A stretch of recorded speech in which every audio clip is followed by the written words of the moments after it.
Have you ever seen that movie with Tom Hanks called Terminal?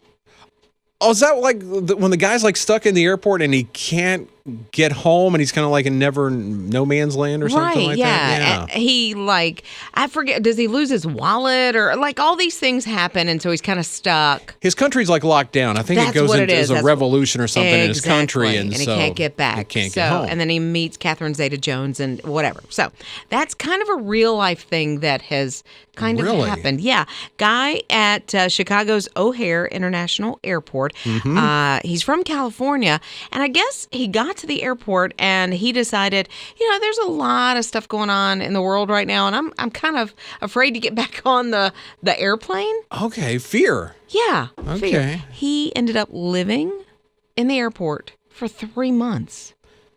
3 months. Okay. He was just going to California? Yeah. That's where he's from. Dude could drive a car. He did not want to leave. Rent a car? No.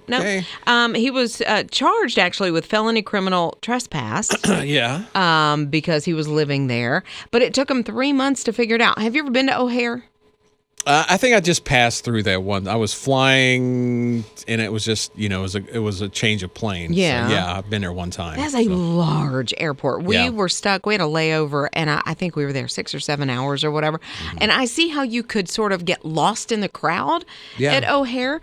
But for 3 months, how did he afford the Cinnabon inside the airport? Because they jack up the prices. I know. And it's I know. How did he feed himself and pay all of his bills? And I don't know, but what's the wildest thing you've ever seen in the airport? I hung out with comedian Tim Hawkins. Yeah. At the Atlanta airport one time.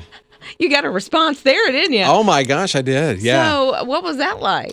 It was great. Well, it was one of those things where I go up to him, and we actually were on the same plane. We were flying into the Tri-Cities of Tennessee, and so he had a show actually that night in Bristol. Okay. And so it was crazy because our plane got delayed. And the lady from Delta kept saying, flight so-and-so to Tri-Cities, we're going to make sure your plane doesn't stop while it's in the air, so we're working on it right now. She said that? And so Tim Hawkins he looked up and goes, did she just say what I think she said? And I said, yeah. Then he's on his laptop. I'm going, it's going into the routine tonight, man. It is. And and so during the whole thing, I'm telling him, I just don't like to fly. I don't like to, and so finally we got on the plane, and thankfully the pilot was like, folks, here's what's happened. It's like the starter and your car goes out. We had to replace it. And I'm like, why didn't they just tell us that instead of your plane may stop in midair? That still is also like, what now? And so we're making the descent into the airport. Yeah. It's only like a 30-minute flight from Atlanta into the Tri-Cities, and the landing gear comes down. It's and I'm like in the row right across from Tim Hawkins. He looks over at me and goes,